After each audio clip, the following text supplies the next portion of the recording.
Welcome into the In the Money podcast for KeenelandSelect.com. I'm Tom Leach, along with Keeneland's Director of Simulcasting, Jim Goodman, and big day at Belmont Park. Their Stars and Stripes card features 6 graded stakes races. We'll take a look at those as well as the Los Al Derby.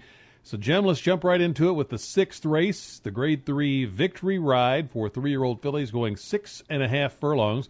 Got a horse that has been kind to you before, Promised Me Silver in there. Yeah, but she wasn't kind to me the last out. So no, she wasn't. She needs to bounce back. She doesn't. Yeah, she's 8 for 8, and then I've got 2 comments on this race as we start the handicapping. And my first comment is, I'm assuming Enchanting Lady just did not like Churchill. So I'm going to throw out the 8 bells, and if she runs back to those 98 buyers that she's run 1 back and 3 back, I think she's going to be tough to beat here. But I'm also hoping that Promise Me Silver doesn't hate Belmont, because if she hates Belmont, she's not going to run a step just like she did the other day. And maybe she's taking too big a step up in the Grade 1 Acorn, and I'm going to focus on that 8 for 8 record. And I'm going to give those 2 a shot, and I'm going to key them in trifectas on top. And Enchanting Lady will be my top pick. The 2 horse, I would also use Promise Me Silver in any pick 3s, pick 4s, and the pick 6. So Enchanting Lady is my top pick, but I'm still kind of sentimentally hoping Promise Me Silver redeems herself. I'm probably kick myself for not picking Enchanting Lady, but I'm going to take a little shot with Kath Ballou. I thought I liked the big improvement last time for McPeak on the 24th, and another move forward, which I think is possible, puts her right there. The fact that the horse that she just beat came back to win also is encouraging. So I'm going to try Kath Ballou and use her in exacta boxes with Enchanting Lady and Promise Me Silver, and I'd use all 3 of those in horizontal wagers. But I'm with you. I think Enchanting Lady's probably the one to beat. I'm going to try to beat her with Kath Ballou in there. 7th race is the Grade 3 Dwyer. I think Blofeld's the horse to beat in here, but I'm going to try to beat him with Speightster. I saw this horse when he broke his maiden at Keeneland, and it was just breathtaking. And I thought, this horse is going to be a stakes winner. And they ran him on Belmont Day in an allowance race, and that was a very impressive victory. And so this looks like the right time to jump into stakes company. It's a flat mile. This is a horse that I think is I said, going to be a stakes winner, and so this looks like as good a spot as they could find to take that jump. And I would just box him with Blofeld, because if Speightster doesn't win, I think Blofeld is the one to beat. I don't know. I'm going to bet the Texas Red isn't ready for a top effort off the layoff. How about you? Speightster is my best bet of the day. I think he's the rarity. When you look at a Belmont trainee who wins at first asking, and he not only won at first asking, he won at Keeneland, tough field, and 7 furlongs, and won by 7. So that race was as impressive as anybody that I saw run at Keeneland. He comes back and wins allowance easily. Perfect step up, like you say. It's the right time to do a Grade 3. This one fits perfectly. It's a month after his win in the allowance race. I think Speightster is Speightstown, his daddy. Speightster is a good bet here. I'm also assuming that Texas Red, the Breeders' Cup Juvenile Champ, will not be ready. If he is ready, he'll be tough to handle, obviously, off his class. Tommy Macho was 2 for 2 at age 3, and he was the last out at Belmont was very impressive. So I'm going to take Speightster on top with Texas Red, the 4, and Tommy Macho, the 3. Let's move on to the 8th race. That's the Grade 1 Belmont Derby at 1.25 miles on the turf for the boys, the 3-year-olds. And this is a really nice field that they put together here of 9. And I think there's several different ones you could pick and make a case for. I think Chad Brown's got a really strong hand with 2 in here. You got Bolo from the West Coast, Divisidero for Buff Bradley, who's been sensational this spring. How did you see this one? Well, I know who I'm pulling for. I'm pulling for Buff. I've loved this horse, and he should be 4 for 4. He got a really tough trip in the Grade 3 Palm Beach, and he needs a fast pace to close into, but I love the way he just flies down the middle of the track and wraps up people. And I'm for Divisidero, but I'm afraid Bolo might have a back class edge.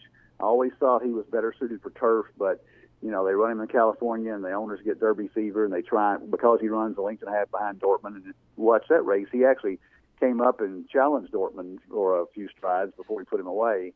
Bolo was never going to win a Triple Crown race, but I think he is that good on turf. So I think if you go back to the races last year at Santa Anita, he was so impressive. Comes back and they put him back on turf at Santa Anita, the mile and 8.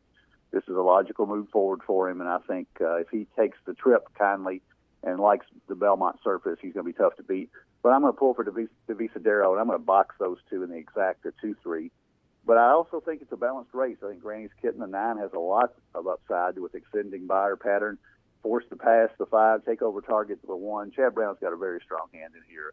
But I'm going to pull for Divisidero, but I'm going to put my money on Bolo and Divisidero. For a win bet, I can't resist the urge to take a rare value play on a Chad Brown horse in New York, because with Bolo's numbers and Divisidero, I think you'll get a little bit of a price on Takeover Target, and making the third start off a layoff from last year. There could be a little more improvement left, maybe more so in him than the others. So I'm going to try Takeover Target for a win bet. But the one you mentioned, Granny's Kitten, I think is real intriguing. I thought he had the worst of the trips in the Penn Mile. And the comeback race at Churchill was very impressive in the previous start. And so what I would do is take Granny's Kitten, because I think you'll get a real nice price on that one, and use that one as a key horse in exactas with Takeover Target, Bolo, and Divisidero. And Granny's Kitten could win it, but good chance could run second at a nice price. So I think that's a good play for me is 9 with 1, 2, 3, and then 1, 2, 3 with 9. But for a win bet, I'll take Takeover Target the 1. But well, if you're doing horizontal wagers, you're going to have to go a little deep in here. I think. I don't think there's anybody to. I would feel comfortable taking a strong stand with 1 or 2 even in here. Yeah, we didn't even mention the foreign horses. I've got no clue about how Candal and Postulation are going to run. They're hard to gauge off those Irish races and the French races. So, they ship them over here, and sometimes they're much better than our horses. I think this is a nice field. I think it's a tough field for somebody to come in with not that much experience overseas and come in first North American and win. I think you can single the 9th race, the Grade 2 Suburban, 4-year-olds and up at 1.25 miles with Toanlist. The only Grade 1 winner in the field. It's his favorite track. And if you want to bet anything beyond including him in horizontal wagers, I would suggest trying to find a little value in the 2-hole of the exacta with maybe F&X, who comes off a really bad race, but the previous 2 would be in the mix. And then My Loot, who ran a big race first-time Pletcher and could improve maybe even a little bit off that. But Toanlist for me in the Suburban. Anybody you see can beat him? Well, I agree with your single, but I've got a caveat there. If you take a look at the running lines of all the horses in the race, and there's only 6 of them, and Toanlist is going to be, in the mix, but he's not going to be on the lead, and I think Coach Engie is going to be on the lead. So the other Pletcher horse that's coming out of Brooklyn, that he got to the lead and then got passed and then came back on VE Day, which is no slouch. Coach Engie, to me, is a little bit intriguing here with Toanlist. Of course, Velasquez sticks with Toanlist. That's a no-brainer. But Velasquez gets off Coach Engie, gets Arad Ortiz. And the last 2 races could put him right there. The optional claimer in the mud was very impressive. So if they get a little bit of this rain that we're getting, that might be something you look at as well, because Toanlist has won the Peter Pan on a sloppy track, but he hasn't run on a sloppy since then. I would single Toanlist in multi-wagers, but I might do a little saver with Coach Engie, just thinking that he might get an easy lead and hang on here. The other Grade 1 at Belmont on Saturday on their Stars and Stripes card is the Belmont Oaks for 3-year-old fillies, like the one for the boys. It's 1.25 miles on the turf. I've tried to pick against Lady Eli here. I couldn't. What about you? I tried as well, and I've got some fillies that have a shot. If she doesn't show up with her best effort, and one thing that worries me a little bit, she goes off at 1-5 in the Wonder again, and she was all out to win it. She just didn't, it says light urging, so maybe they just didn't empty the tank on her, and if they didn't, she's going to win this for fun. But, one part of me says, well, maybe she didn't come back as tough as, the Appalachian. She was incredibly impressive here, and nobody's going to beat her that day. She's the favorite. She's probably going to be 2-5, and she probably deserves to be. But there's a lot of horses in here, and I'm going to take a shot with Pine Needles, who came close to beating Lady Eli in that Wonder again. Only got beat by half a length, and Pine Needles is going to be maybe 15-1 to Lady Eli 2-5. So I think Pine Needles is worth a shot. Spanish Queen ships from Santa Anita, won the Grade 1 American Oaks, and was very impressive. You never know how the California horses ship to the East Coast. But the other horses that I like, Consumer Credit, shipped out west for that race, didn't do that well, and comes back to the East Coast. Strict Compliance. If she went in the 14 hole, I think she's got a shot with Castellano, and he may guide her close to the lead from there anyway. So Strict Compliance has a shot. I don't think Lady Eli is a slam dunk. I think those other horses that I mentioned have a shot, and I might just key Lady Eli on top of those four, so 2 with 1, 6, 7, 14, and then put her second and third just in case something crazy happens. I went back and watched that last race, and boy, I think it was so much more impressive to see than to look at on paper. She was trapped in behind a slow pace, and then they finally maneuver her out to the middle of the stretch, and so she's facing horses that are kicking home pretty well because they've been running slowly, and it's like the jockey hits the gas for about a 16th of a mile, passes them, and he shifted into neutral. I just was so impressed in watching what she did that day that I was going to pick against her, and then I watched that a couple times, and I said, I just can't. So it's like, okay, if I'm not going to pick against her, then I've got to try to find a little bit of a price underneath. And in a big field, you could get some decent exactas even with a horse as heavily favored as she'll be. I think Strict Compliance, because of the post, will get overlooked a little bit, and certainly could. I think will be running late. Miss Chatelaine, second off a layoff for Clement, was a little wide in that race against Lady Eli last time. Made a nice move, turning for home and kind of flattened out. She ought to improve off that at a pretty good price. And then the 2 Europeans, especially the 8, Alorda, who it figures to get overlooked because the other European is Aidan O'Brien, Coolmore connections.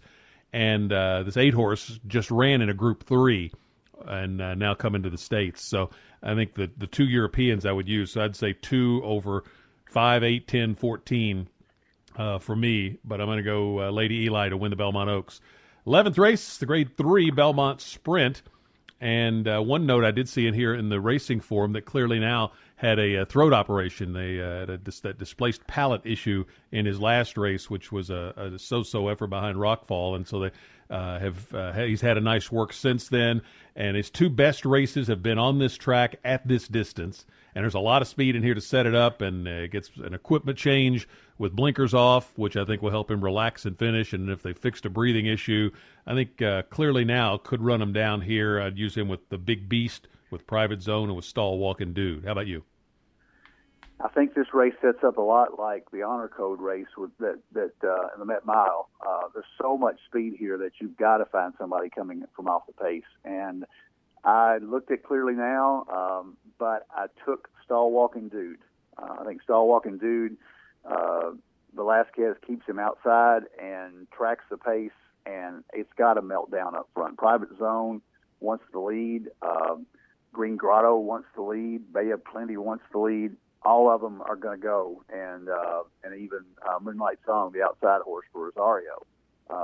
So I think it sets up for a closer, and I looked at Clearly Now, but I settled on Stall Walking Dude. He's beaten Clearly Now the last couple pretty easily. So he's going to come with a big run and mow him down the stretch. I'm going to take Private Zone to 3, Big Beast to 2, and Moonlight Song the 8. One of them hangs on for second, and I'm going to key everything in the try, thinking that that the meltdown even goes a little further. So Stall Walking Dude is my pick in the Grade 3 Belmont Sprint. One other race we want to look at is out west. It's the Grade 2 Los Alamitos Derby. It's 3-year-olds going a mile and an eighth, kind of second and third tier 3-year-olds here. How'd you see it? How can you pick against Kentuckian?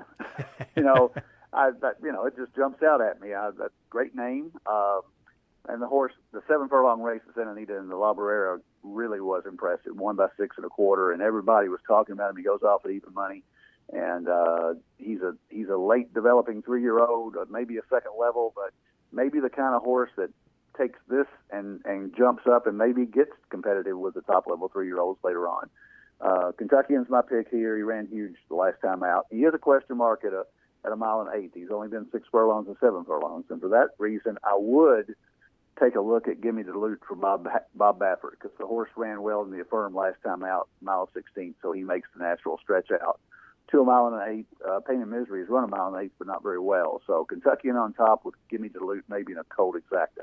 I'm going the same with Kentucky, and I like the fact I don't see a whole lot of speed in here, and I think coming out of those sprints, he could be the controlling speed. And I like that Mike Smith is coming back and taking the ride here for Hollendorfer.